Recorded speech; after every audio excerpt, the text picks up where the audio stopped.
वाल्मीकि ने राम जी के बहुत बाल लीला का वर्णन नहीं किया। प्रभु श्री राम की अवस्था विवाह के योग्य हो गई और एक दिन महाराज श्री दशरथ ने एक सभा का आयोजन किया और उस सभा में यह प्रस्ताव रखा कि मैं अपने राम का विवाह कहां करूं। महर्षि वाल्मीकि लिखते हैं, अथ राजा दशरथः तेषां दारक्रियां प्रति चिन्तयामास धर्मात्मा सोपाध्यायः स बान्धवः।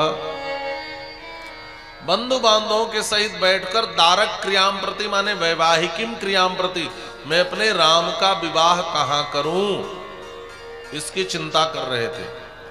अच्छा, प्रश्न उठ रहा है, क्या राम जी का विवाह नहीं होता? क्या राम जी का विवाह तो होता ही, फिर सभा में बैठकर चिंता करने का क्या मतलब?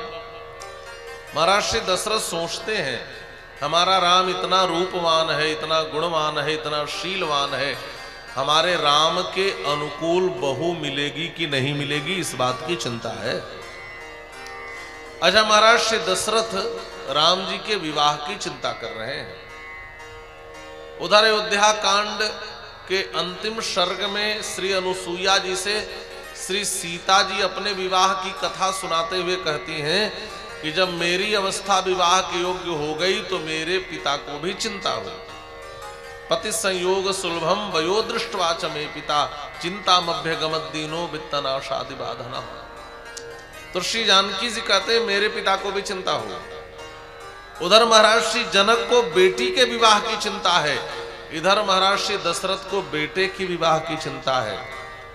लेकिन यदि विश्व परिदृश्य पर एक दृष्टि डालें तो दुनिया में बड़ा अनर्थ हो रहा है और राष्ट्र की चिंता करने वाला कोई दिखाई नहीं दे रहा है। विश्व की उस समय की समसामयिक समस्या क्या थी? का वह था रावण।